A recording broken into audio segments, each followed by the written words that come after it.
You know, I've got to be honest, when Mazda first introduced the CX-50 just last year, I wasn't necessarily sure about its purpose compared to the normal, traditional, and familiar CX-5. After having this for a week, I think my opinion was pleasantly changed.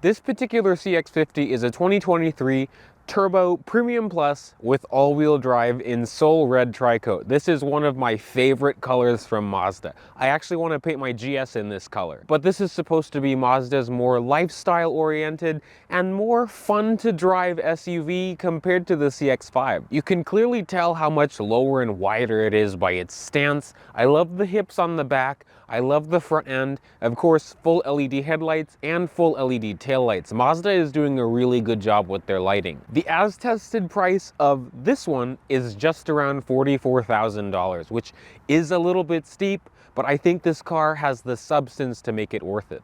There's also so many damn trim levels for the CX-50. I'm actually going to pull out my phone and read the 9 of them to you.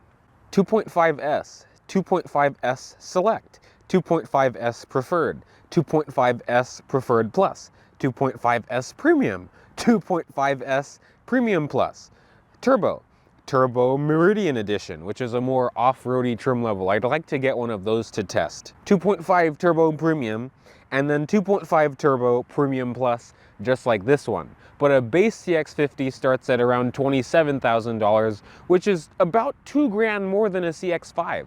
Mazda is also pretty interesting with their engine and transmission options. I mean, don't get excited, there's no manual transmission for a CX-50, but you can choose between two. Where's the hood latch? I just touched it. It's a little bit weird to find. The normal 2.5S trims have a 2.5 liter 4-cylinder that's naturally aspirated that makes 186 horsepower. But this is the engine that I would get. So this is the 2.5 liter turbocharged dual overhead cam 4-cylinder. These use a twin scroll turbo, so its delivery is a little bit smoother, more refined. When this engine is running on regular gas, it makes 227 horsepower and 310 pound-feet of torque, diesel-like. But with 93 octane, so premium fuel, this makes 256 horsepower and 320 pound-feet of torque. I can feel the difference between regular and 93. This is paired to a 6-speed automatic, which is surprising because nowadays, we have 10-speed transmissions. Also, it's paired to Mazda's iActive all-wheel drive system. If this was a more off-roady oriented trim level like the Meridian, I'd go take it off-road or something, but this with those 20s, a little bit too big. And I can't resist, giving you a little bit of nerdy knowledge. These use a timing chain, and as for fuel economy, Mazda says 23 in the city, 29 on the highway, and a combined rating of 22. I've been getting about 24, 25, but that's with a pretty heavy foot, because with 93, this is quite torquey and quite fun to drive. Also, really quick, for being a more on-road oriented trim level, there's a lot of cladding on this, which I'm impartial to because it's still not as bad as some other brands that are putting cladding on everything, but this is more rugged looking, but it does add to that rugged feel compared to the CX-5. Something that I noticed in my few days already of having this is that it does not have a hands-free kick tailgate. There's no option in the settings, there's no button in here, but it does have a power tailgate. Works pretty quickly. But this is where you'll see one of the differences between this and a CX-5. Behind the second row seat, you have 31 cubic feet of volume, which is a smidge more than the CX-5. That's at about 30 cubic feet of volume. When the second row is folded flat, just like that, you get up to 56 cubic feet of volume, which is about the same as the CX-5 as well. But this is a little bit longer and a little bit wider, and you definitely feel that. Something I do appreciate from Mazda is that they kept us with a spare tire. Even if it is a donut, it's more than just a can of Fix-A-Flat, because everyone is deleting spare tires. I know it has something, with weight and all that, but I think that's a necessity. This one doesn't have a tow package on it, but when it comes to towing, that's also a big difference between the CX-50 and the CX-5. This can tow up to 3,500 pounds when the CX-5 can only tow 1,500 pounds less at 2,000 pounds. Now, the other day when I first got back here, I was actually pleasantly surprised. The first thing, the step-in height and how high I sit in the back seat is really nice. My knees are right up against the bottom of the seat. I'm 5'9" and the driver's seat is in my position. You can see I have nice leg room. I can fit my feet under the seat. The outboard seats are heated as well, 3 stages, which is really nice, especially because it's cold right now. There's also 2 USB Type A ports. There's no USB Type C in this car. That's something that I noticed, but Mazda has done a really good job with how they sculpted the seats, and I love the color. It reminds me of Atacama in the S60 and V70R, the Volvos. Very nice. People call it orange, but it's more of a brown to me. It's more of a brown. They don't recline, but you do have a center armrest with 2 cup holders, nice and soft, pretty wide. I feel like 3 people could sit abreast over here. The only thing is the drivetrain tunnel is a little bit higher than normal, but it's not bad. And headroom is pretty decent too. This one also has the pano moonroof. I'm just surprised by the plastic back here because the driver's and passenger side door panels up front are, nice soft touch. This, I don't know. I'm not a nitpicky type of person, but that's interesting. Since this thing is more driver oriented than the CX-5, let's get in and start her up. I've really been impressed with modern Mazda interiors. I feel like I'm in a luxury car because everything I feel up here, at least in the front seats, feels soft touch and very high quality, even like down here, very soft leather with stitching. Wow, and I love how it just matches the interior. The first thing I guess I'll talk about is the steering wheel. It's pretty familiar on other Mazdas. It's a 3-spoke leather-wrapped steering wheel. It's heated, thankfully, and it heats up pretty quickly. You have paddles on it. There are some buttons that control the cruise control on the right, and then audio and phone on the left. And the little info button does control the center display up on the gauges. The tachometer, coolant temperature gauge, and fuel gauge are all analog, but in the center is a semi-digital display. There's also a heads-up display in this one which doesn't show too much information, just speed, but it doesn't show audio or anything like that. The front seats are also sublime. They're really comfortable, very supportive for a crossover like this. This is why if I was to choose something in this segment, I'd probably choose this, because the seats are super supportive. The heated seats work really well. These are heated and cooled for the driver and passenger. The driver's seat is full power with lumbar, but the passenger seat is only a 4-way power seat. When it comes to infotainment in Mazdas, I've been pretty impartial. I don't dislike it. I am just not crazy about the rotary dial. That's the heart of how this thing works. When you're parked, it does act like a touchscreen, so you can scroll through things, and it does Apple CarPlay and Android Auto, both wired and wireless. The resolution on the screen is very nice, and everything in the menus looks very well done and well put together as well. I just mostly use CarPlay just because that's all I need. The climate controls are all physical, thankfully, but it's very cleanly done. The seat climate controls are underneath that. There's storage, there's a power outlet here, storage up here, 2 cup holders. This is the only piano black that's in this car, and I'm glad, because otherwise it would be scuffed up and scratched up and covered with fingerprint marks. This does have 3 different drive modes as well. It has an off-road mode, which adapts the traction control and the throttle mapping, a normal mode, and a sport mode. There's also a wireless charger that's right up against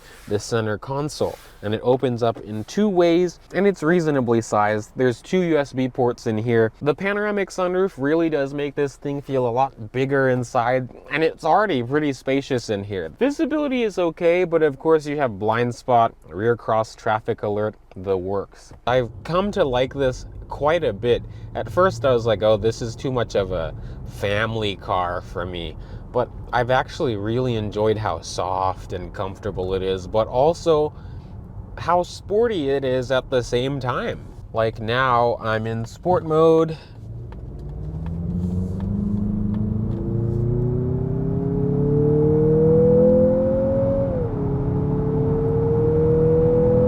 Like it gets up to speed. It gets up to, I mean, that was faster than this car should be. But like, it's really good power.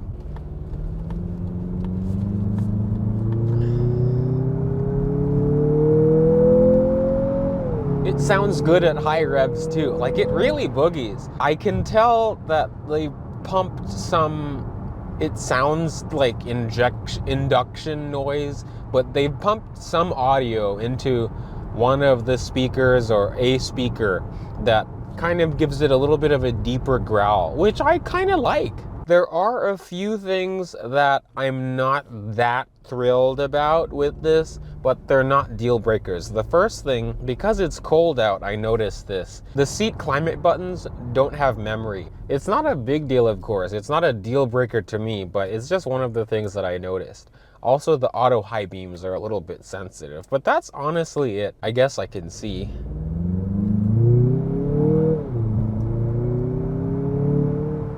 It really has great torque, and like it pushes you back in your seat. Something that is a little bit underwhelming, but I'm not a numbers guy anyway, is the 0 to 60 time. Mazda says 0 to 60 for this is about 7 seconds, even with the turbo. But this thing is 3,900 pounds, so I guess that makes sense, but also I'm kind of surprised. And actually, one other thing that you'd notice on a longer drive than just a test drive at a dealership is the lane keep and lane departure system. It doesn't really work well on this car. It more just bounces between the lines. But believe me, that's all of the nitpicking. Now let's throw it in a corner. It rev matches too.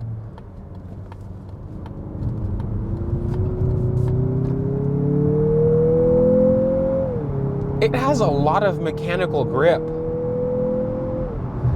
Like, this thing really is fun on the corners. The CX-5 does handle well. It has some nice response, but it feels a little bit heavier than this. This feels a lot lighter on its feet. It's very interesting. Yeah, the rev matching downshifts really work well.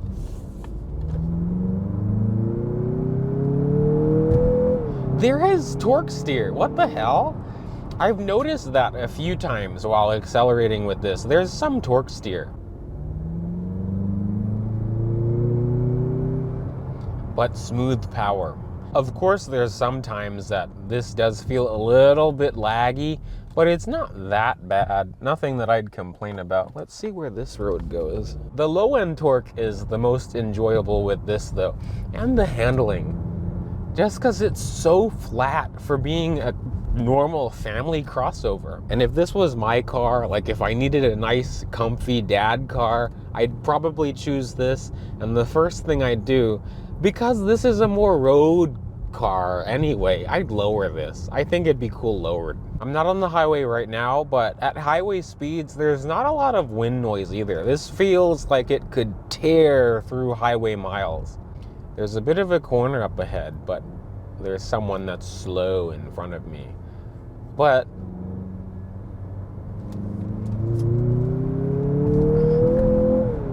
this thing is fun. It's fun. The thing is, there's not a lot of roads that are really close by that are windy. But it's great at powering out of corners, man. Wow. This thing is also pretty easy to turn around because it has a 360 camera.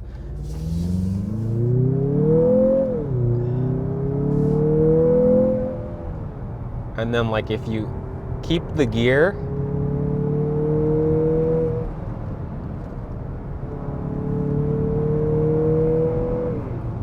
yeah, like that's pretty quick.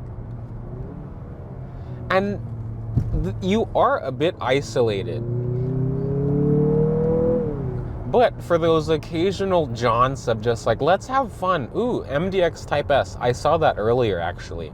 But for those occasional jaunts that you're just, you know, like the kids aren't there, the wife isn't there, no one's there to tell you to be quiet or slow down, it's very fun. It's very fun. I also like how this steers. The steering, to me, it has a nice amount of, like, perfect amount of weight to it. Some people I've talked to have said that it's felt heavier than they'd like, but I think it's, for me, myself, I think it's perfect. Just because it's direct, it's quick, it feels sporty enough, but it also feels luxurious enough that I'm not like every day, I do have to say, the ride may be jarring to some. It takes bumps great, but because it's more sportier and stiffer of a chassis, you know the bumps, especially with these big 20s on.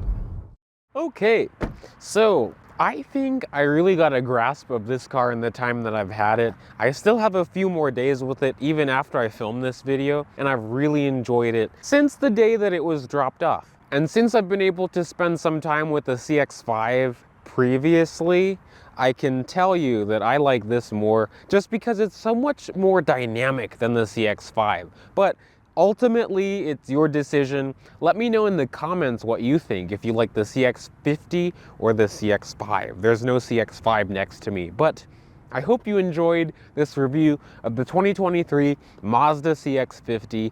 Hopefully we can get our hands on a Meridian trim level and take it off-road in the future, but only the future will tell us that. But I'll see you in the next video. Thank you for liking, commenting, and subscribing. Subscribe for more content just like this, and I'll see you in the next video. Bye, peeps.